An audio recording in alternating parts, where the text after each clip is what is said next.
Now, all right, Bobby, you're our intro guy. Today is a special day because every day is a special day. Welcome to the podcast that celebrates that. It's called Today Is. I'm Bobby Parker, And I'm Joey Nickel. and welcome to Today Is. That was pretty succinct. Yeah, it was. That was good. Very That was much good. less wordy. Yeah, and you actually wrote it down this time. I think that's what helped us out. Well, what's happened? I've written it down before and practiced it, and just not had it in front And of just me. not put it in front of you. Yeah, like oh, I've got the gist. It's just Yeah. like telling a joke. Right. It's not like telling a No, joke. it's not. Not when you're trying to say something specific. Yeah. I figured that out when I was when I did that web series. When I did Comedy Super Friends, the web series. By the way, you can check out all episodes on YouTube. They are about 5 years old now. It's so worth it though. And nobody has ever watched any of it. When I did Comedy Super Friends, the web series, when I was doing the intros to the shows, I could never. I was like, I got it, all right, I got it, and then it would never sound. I would never be able to do it right. Right. When I was doing when it was specific things I wanted to say, I could never get it out quite right. It was I don't know. I think maybe as comics, it's like you get a conversational way of doing stand-up on stage, and then when you try to apply that to a script, sometimes it doesn't work. I don't know. Yeah, that is exactly it. Writing is very difficult, especially for yourself when you are doing a different medium. Right. That's the thing. It's just a different medium. So anyway, I always had to write it down and read it, but it worked because I started wearing helmets. I started wearing masks in the intros so that I would just dub over the voice. So it didn't look. So I was always worried that it looked like I was reading a cue card, which I've done cue cards for things, and it's always to me. I can tell when I'm reading a cue card. I don't know if anybody else can, but it's always awkward to me when I'm reading a cue card.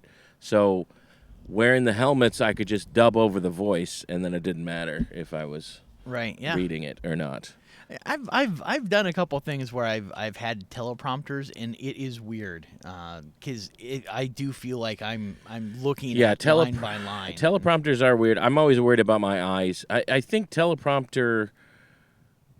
I think teleprompter reading is a skill in and of itself. I feel like you have to learn how to teleprompter read in order to.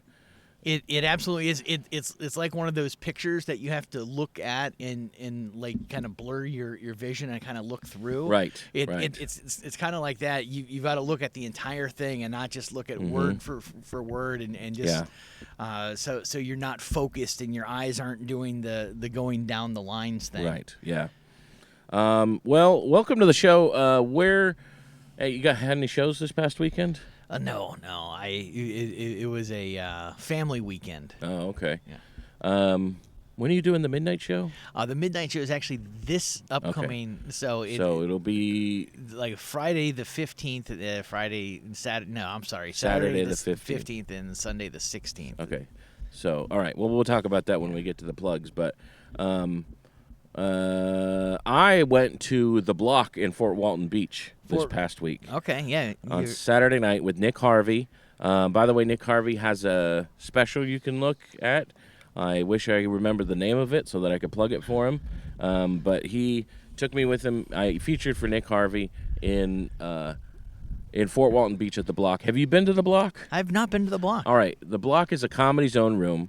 It's booked by the Comedy Zone corporate bookers, and there's like a run of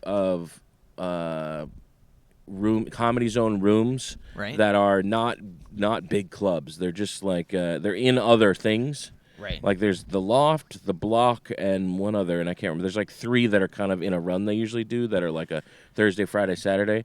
We just did the Saturday one, which is the Block. But Fort Walton Beach, nice kind of a little bit of a touristy area. The hotel they put you up on is in view of the ocean. It's right there by the beach. Very nice. The club, this is a huge complex. Right. Of picture like I don't know, picture like Like, you know that place? What's it called now? It used to be called Latitude. Okay, yeah. Where it's like a bowling alley, an arcade, and a comedy club. Remember Right. that when it was like that? Well, this is a karaoke bar, a country dance club, and a comedy club. Okay, so it's like three layers of hell. Yes. So, and the thing is like and they're not occupying the same space. There are 3 separate rooms for each of these things. Okay. So you walk in right away, and you're at the karaoke bar, and there's screens everywhere. There's a big stage with lights. I mean, it's a nice staged room to start off with. You're already in like a nice club like room. And that's just the karaoke club, and that probably seats about 75 to 100. Okay. Then you go to the country dance area, and there's a huge dance floor and a stage there for bands. But they had a DJ this night. They usually don't do a band on the night they're doing the comedy show because they want people to buy tickets for the comedy show. But they have a big stage there and a big, huge dance floor with people doing line dancing and country dancing. And then you walk through that for a while. Then you get to the comedy club, and then the comedy club is only a comedy club for whatever 2 hours, however long the comedy show is. You know, just before they open the doors at 7, I think, and then the show's at 8:15. So 7, 8, 9, 10. So maybe 3 hours every Saturday. It's a comedy club. Then as soon as the show's over, they immediately tear everything down, and it becomes another dance club. Wow. And this one is specifically not a country dance club. Like, I don't know if it's not necessarily hip hop, but like more like that. Like they have a DJ, like a real DJ, like with records and stuff like that, and he's doing songs like that where it's all country songs that they're playing in the other room. So it's this huge complex, and the room we're in probably seats like 150, maybe even a little more. It's a big room. And it's set up great. The stage is very cool. There's a neon sign that says The Loft right above you, and then they put a backdrop. And the backdrop, like, I saw them all take it down. It's crazy how fast they do it. But the backdrop then raises up. It's one solid piece, and then it just raises up like a garage door and goes into the ceiling. Okay, that's cool. and then it's not a comedy club anymore. It's crazy. It's like a Murphy bed backdrop. Yes, yeah. It's real crazy. I should have recorded them. I didn't know that it was going to do that, but I should have recorded them doing that because it was kind of cool.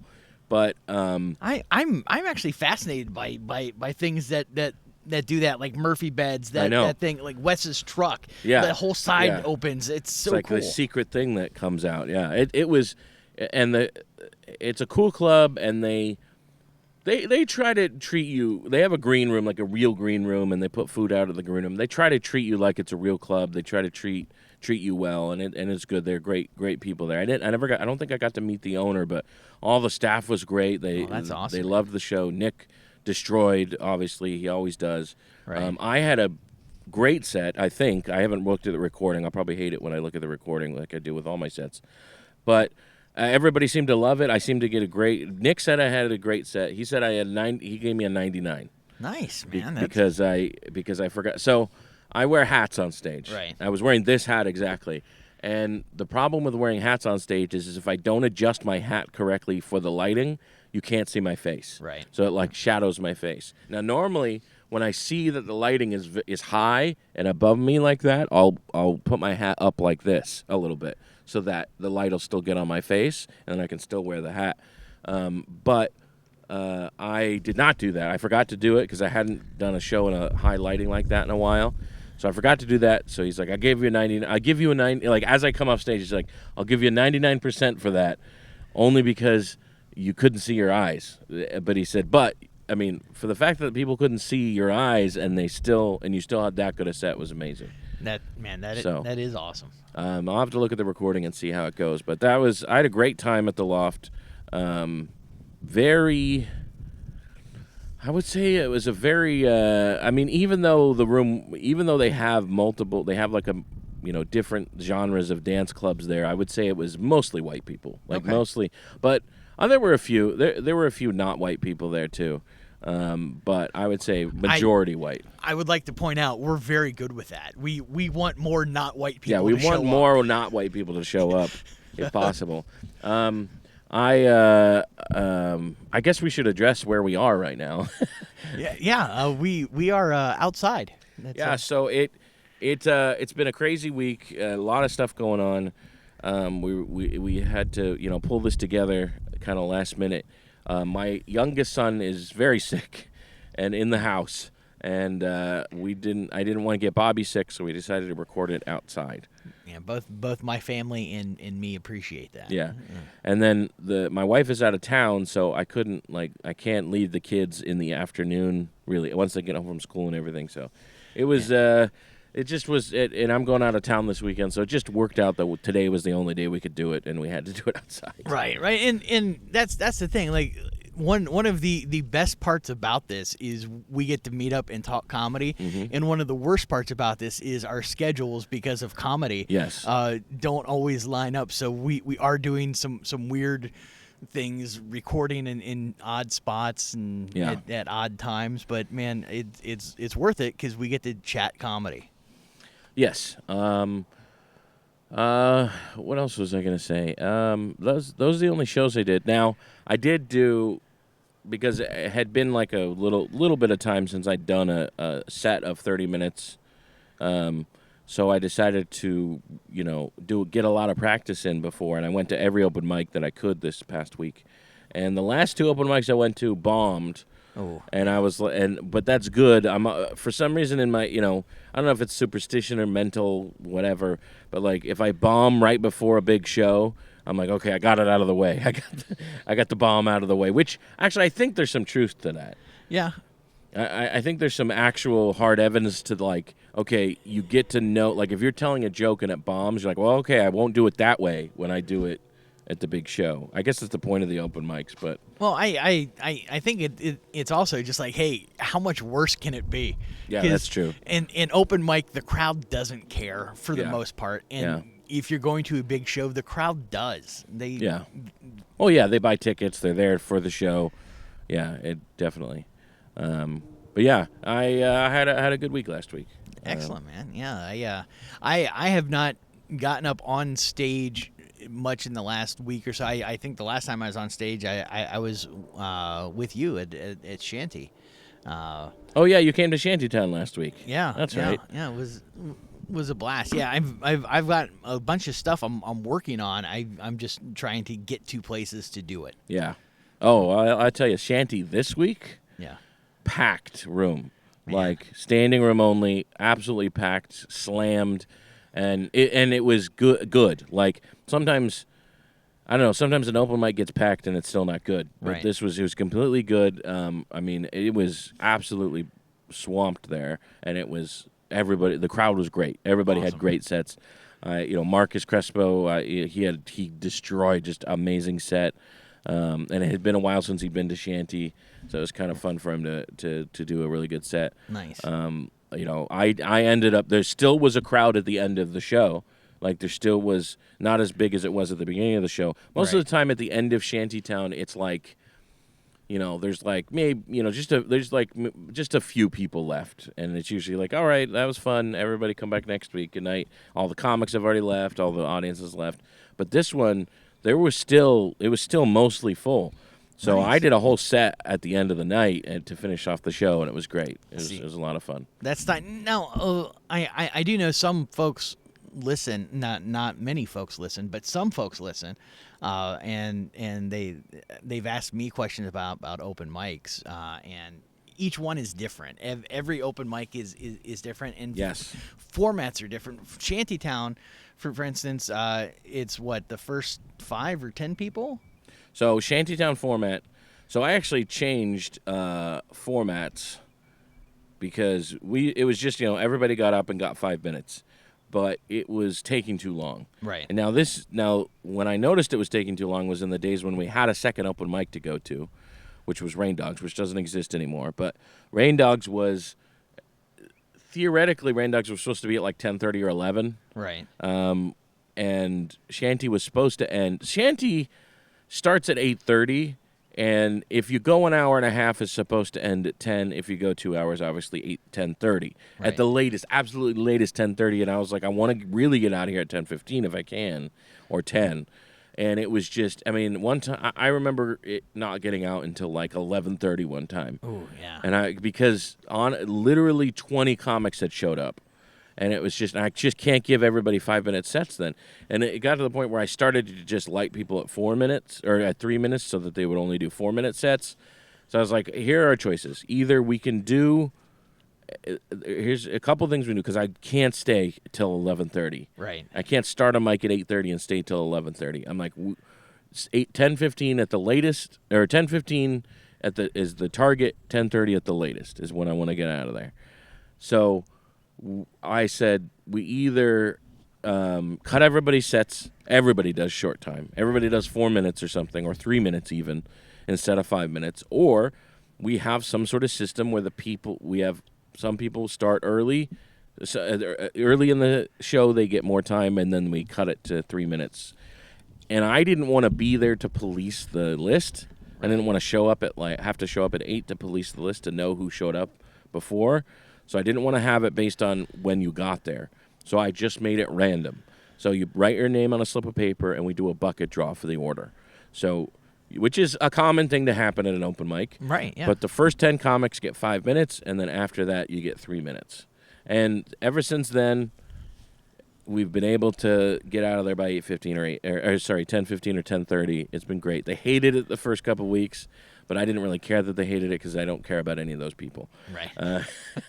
And I told them, and they like all these new open mic comics that don't like they had not lived through like tough open mics yet. Like they hadn't had to be separated, or like there hadn't been a line drawn yet anywhere in their lives, you know. Right. And they were getting mad about this new format, and I was like, hey, listen, first of all, I don't care that you're mad about the format. You can come to the open mic or not. We get 20 comics every week. I'd love for there to be less than 20 comics at this open mic, and then everybody gets 5 minutes. Then we go back to 10 comics, and everybody gets 5 minutes. So it's like, so I don't really care if you like it or not. And then for some reason they loved me more after that. I don't know. I think I just started hating them and making fun of them on stage every week, and then they took it as this sign of affection, which it's not true. I hate them all.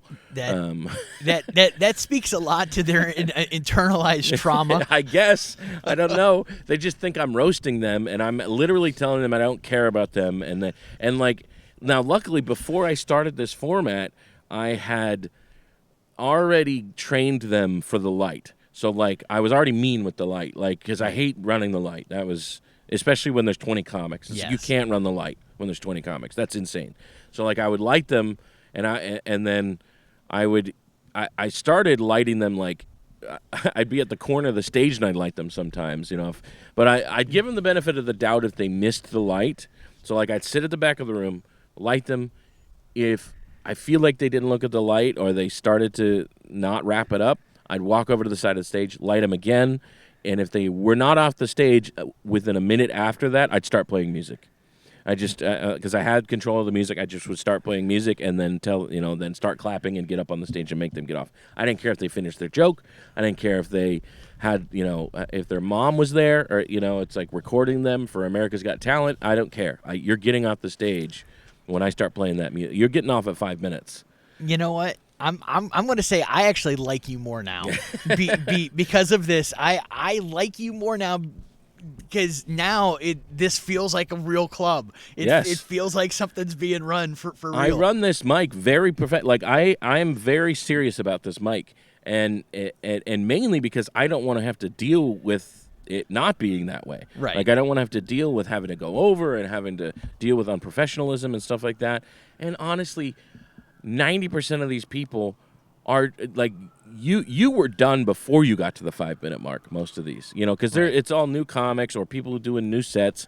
So it's like you weren't gonna get it. Like if I had given you the extra 30 seconds, you weren't gonna pull it through at that point. Right. Now there are some comics I give some grace to, obviously, but that I would give grace to, like Marcus Crespo, but he knows better. Right. Like he gets off the stage when I light him. So I don't even have to worry about you or anybody. Like I don't have to worry about that when it comes to getting off the stage. So luckily I had already trained them for like 6 months doing this to where they were very good with the light then once we switched formats. And then I think it's great. I think we get out of there on time. Everybody gets to go up. I didn't want to have to say people don't get to go up. Right. That's the one thing I didn't want to do. I didn't want to have 20 people show up and then only 10 people get to go up and the other 10 don't. Right. That sucks. I also didn't want to have to worry about the logistics of a bump list where it's like, oh, you didn't get to go up last week, you get to go up first next week kind of thing. So I thought this was the best solution, and I think it worked out. I think it works out well.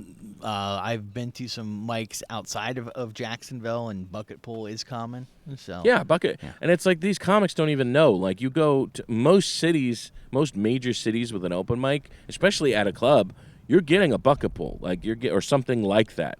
You're getting some sort of random placement. You're not getting like, I don't know. I would say like for the most part, I would say your run of the mill open mic is probably going to be first come first serve, where it's like, but even then, I went to mics in Asheville, and it's like if you don't show up on time, you don't get to go up at all, and there's not really a mic in Jacksonville that is harsh like that, but it's like we kind of had to be because we had 20 comics showing up. Yeah. And if you show up late, you don't get one of the top 10 spots. Like I'm not giving you 5 minutes if you show up at 9 o'clock when the mic's been going for 30 minutes. It's like, just know if you hand me your name after the show, I'll still put you on. I'll still let you get on, but you're getting a 3-minute set and you're going at the end of the night. Yeah. Like if you show up late.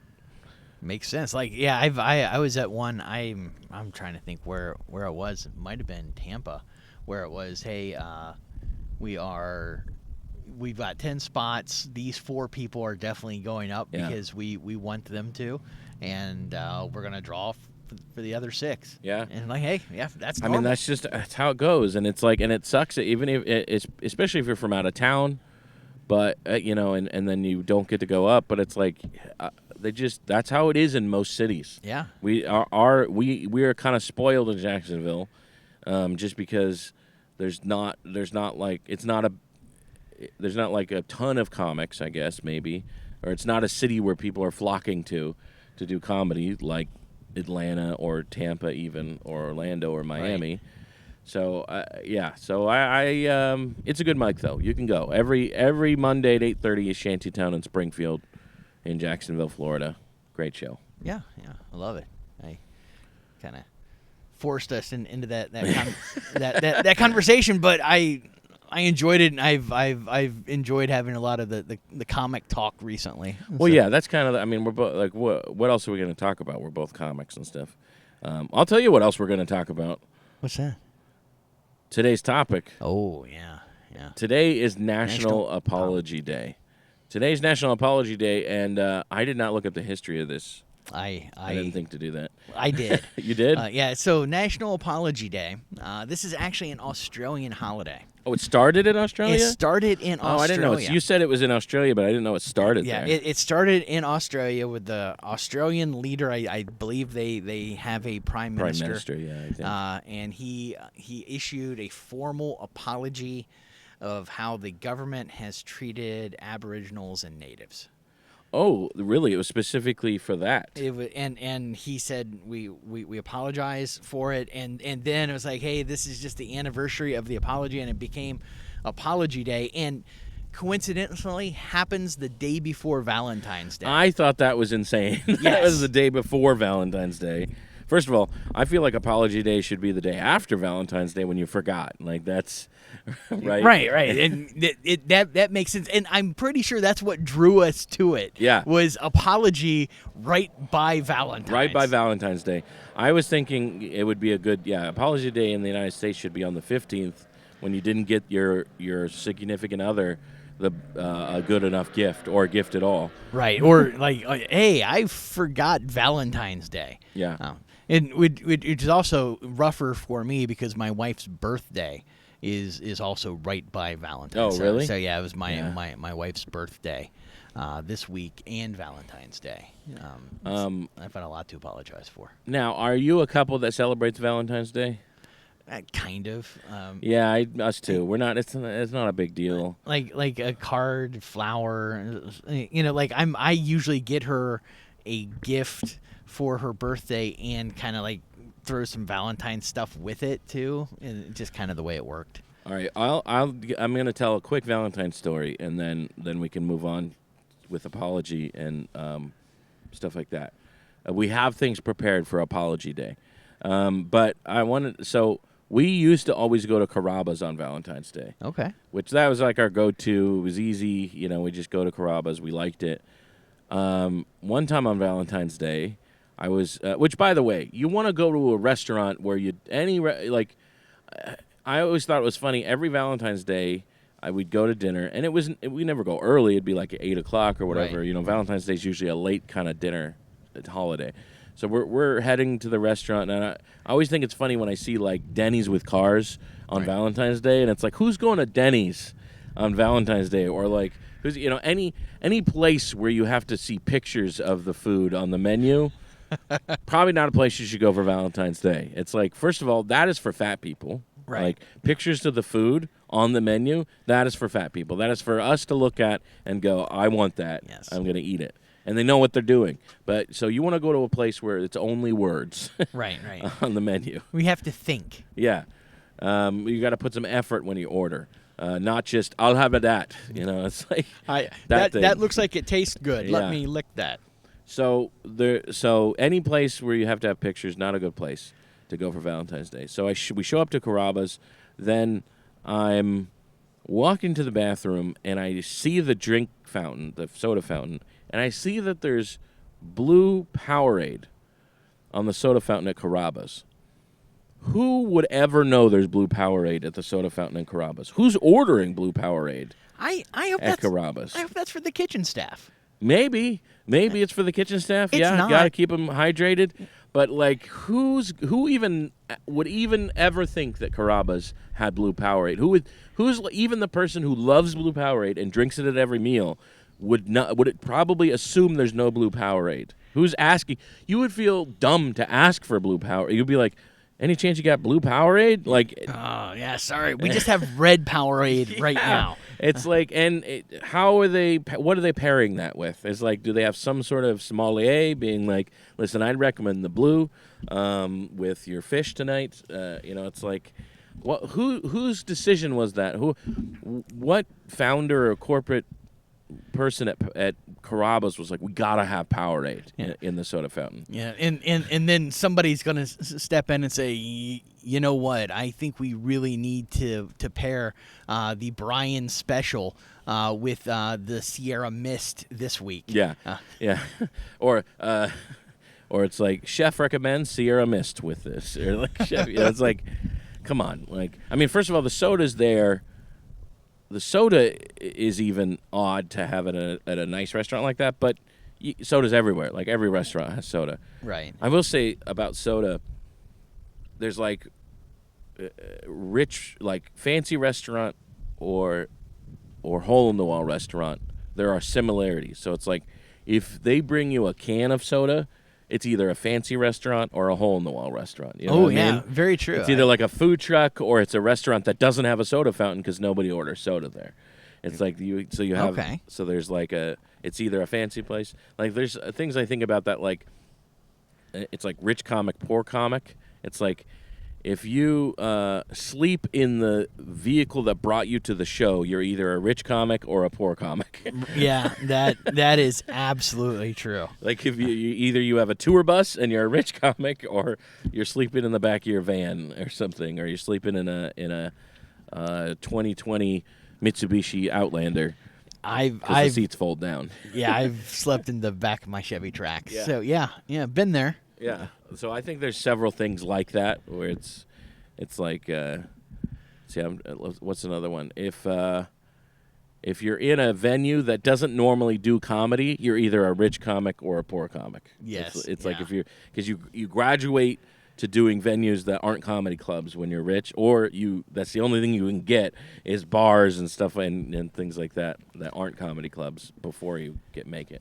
Very true. Yeah, I hadn't thought about those similarities, but the sleeping in the vehicle, that's probably sure. the most important one. Yeah.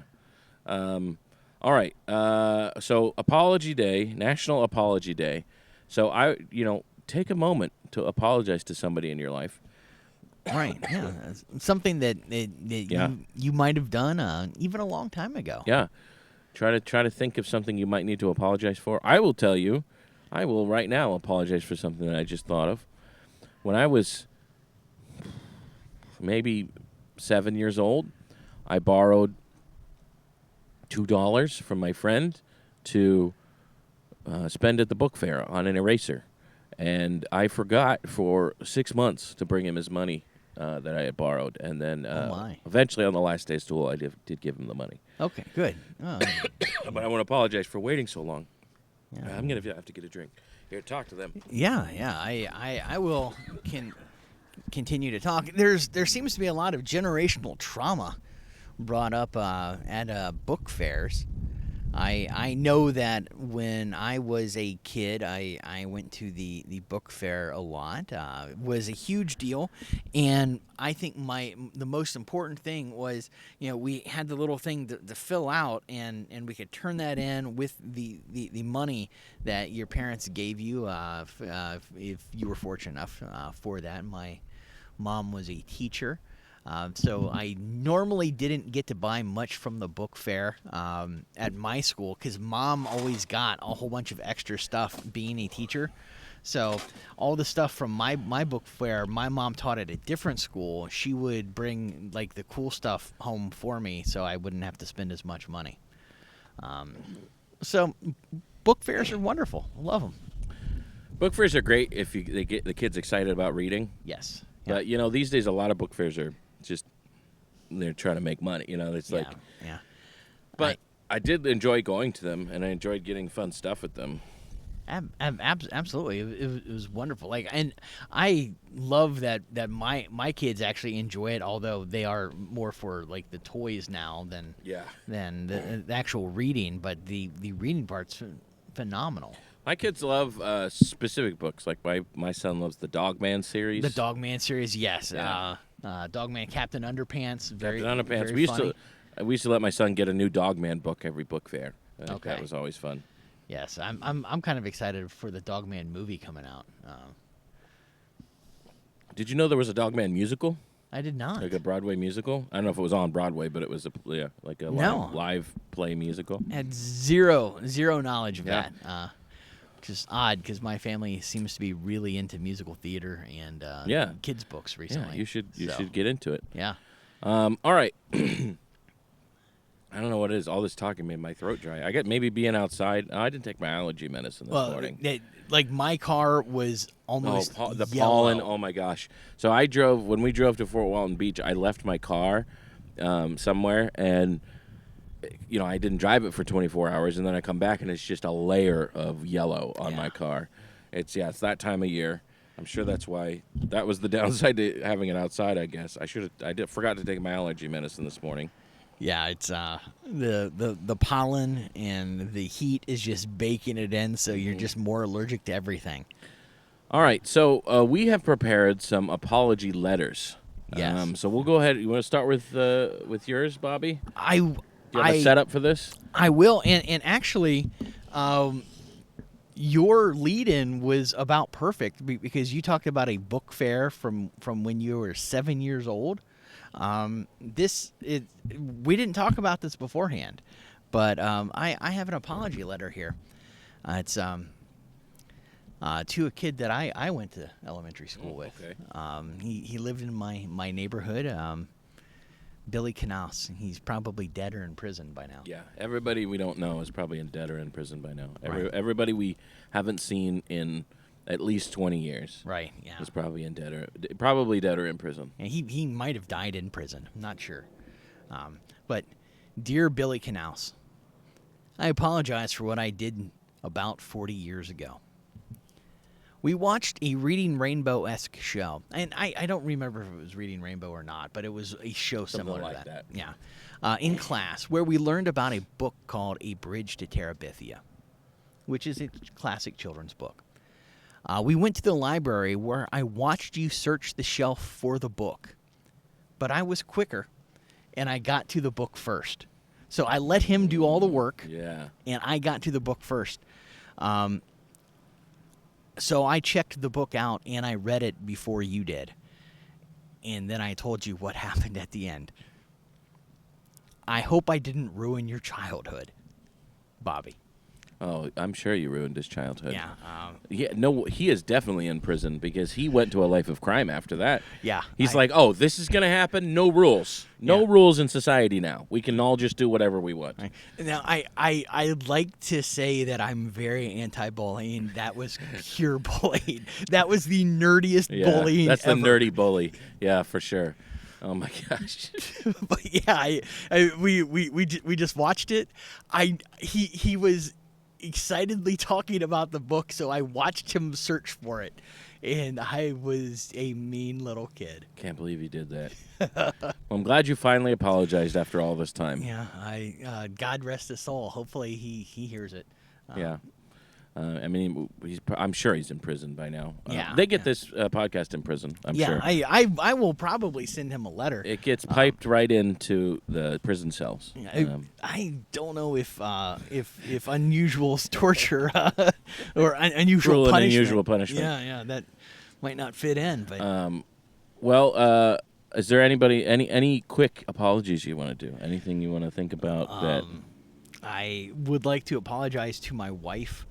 I don't know why I'm apologizing right now, but there's probably a reason. Yeah, there's There's 100% a reason.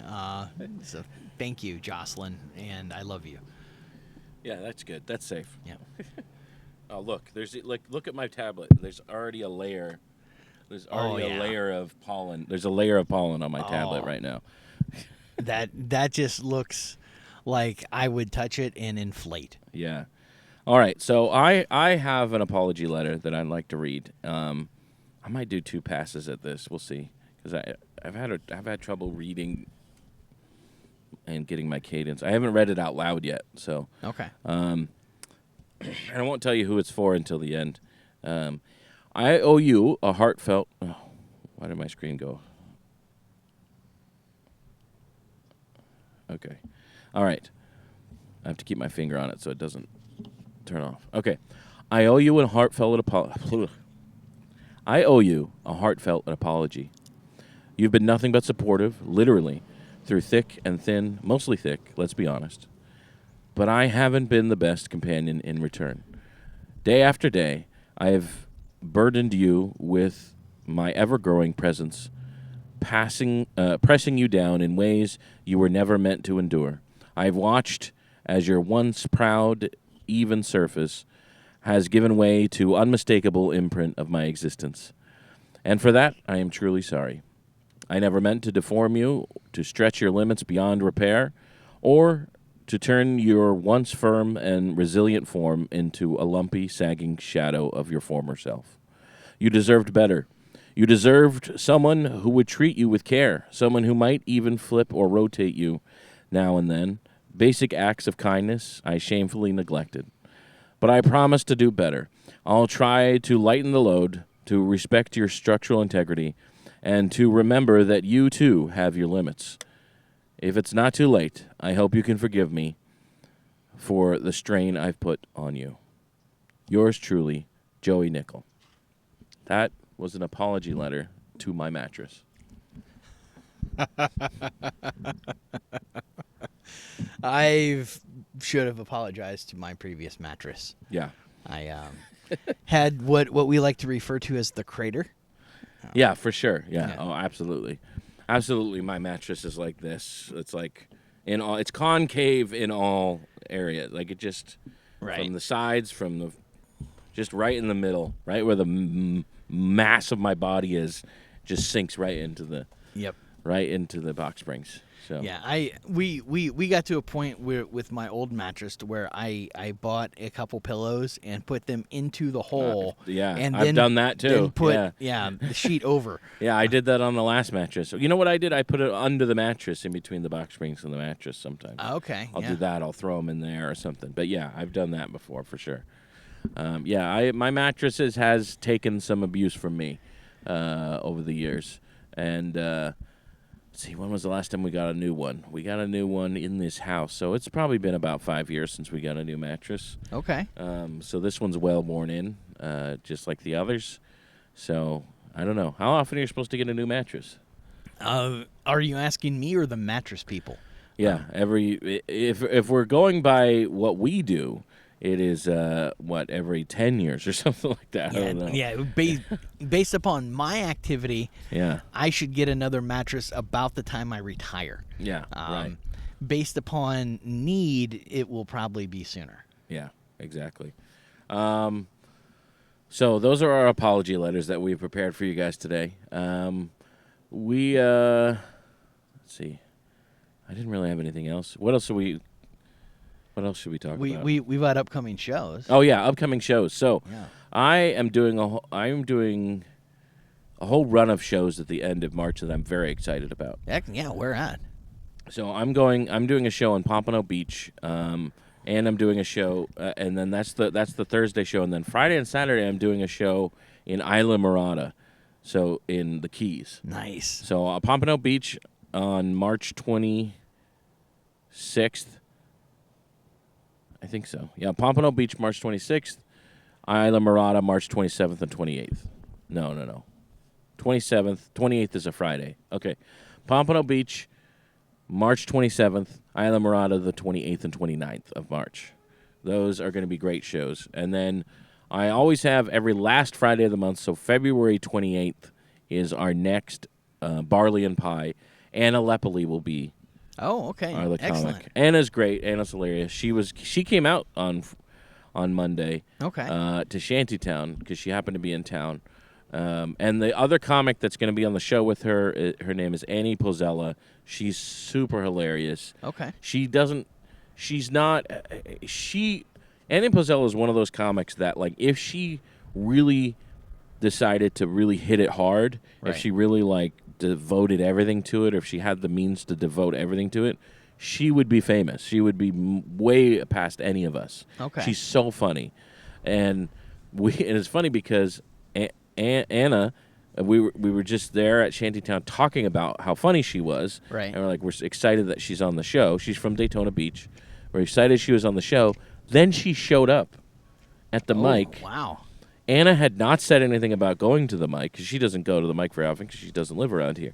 She did not say anything about going to the mic. I did not invite Annie to the mic. She randomly showed up to the mic. Oh man, that's awesome. Isn't that weird? That is super cool. We manifested her at the mic, and we were talking. We kept texting afterwards, like, how did we manifest Annie at this mic? I've never even seen her. She's never come to Shanty while I've been hosting. Like, that's insane. That we were just talking about it. That is awesome. It was weird. But anyway, she's super funny. She will be at the show. So there's that. February 15th, I will be headlining Bedlam. Nope, that's not right. March 15th. February 15th already happened. Nope, that's not right either. 12th. March 12th. March 12th. Okay. Eventually, 12th. you'll be there. March 12th, I will be headlining Bedlam in Mayport. I will be in Mayport, March 12th. Okay. So, February 28th, Fleming Island. March 12th, Mayport. March 27th, Pompano Beach. March 28th and 29th, Isla Mirada. Isla Mirada. Okay. Excellent. That took a lot of effort. It did. Okay, where are you going to be? All right. So this Saturday, the February 15th/16th, the show starts at midnight. So I mean, it's Saturday night, but it's really Sunday morning. It's called The Secret Show. It's at First Coast Comedy. I am going to be at the Comedy Zone Best of Jack's series. Hopefully this one won't be canceled. And that is going to be, as soon as I can see my screen, February 26th. So Wednesday. February 26th. Yeah, Wednesday, February 26th. And that weekend, I am talking about some shows up in Atlanta. It hasn't been official yet, but I think I might be up in Atlanta that weekend. All right, sounds fun. So yeah, looking forward to it. Hopefully, and happens. always come to Shantytown. Yeah. If enough people come, it's a good show. Yeah. Like it was this Monday, and maybe I'll do a real set at the end, and you don't have to buy a ticket to see me, or buy a ticket to see me. Do that too. But I guess if you're in the area, you can see me for free. But if you're not, if you're in one of those towns that I'm going to be doing comedy in, you can come see me for not free. I guess that's it. It'll be a short one today. I always try to keep it around 45 to an hour when it's just us. Right. Because I don't want to ramble on and talk about dumb stuff that we didn't want to talk about. Right. And I feel like today's the right day to cut it short because we can just apologize for Yeah. it. We apologize if you were expecting this show to be longer than 45 minutes, but it is not. All right, I guess that's it. I guess that's it. So, from my driveway, as you can probably tell, from my driveway, this has been National Apology Day. I'm Joey Nickel. I'm Bobby Parker. Thank you for watching. Today is, or listening to Today Is. See you tomorrow. Have a good one. Sorry. All right. It feels like it should have been a Canadian holiday. Yeah, sorry. Like, yeah, exactly. Yeah, it should have been. Yeah, it should have been National Sorry Day. Yeah, yeah, that does feel like it should have started in Canada. Yeah. Australia does not seem like the kind of place that should have an apology day. It feels like they'd say, "Hey, bugger off." Yeah, exactly. And then somebody from Canada would stand up, "Hey, we're sorry about that." Sorry, we're sorry day. Sorry day. Yeah, Australia does not seem like the country that would have an apology day. Yeah. But well, you got some extra. Yeah. Are you happy now? Now we don't apologize. Marvel credit scene. All right.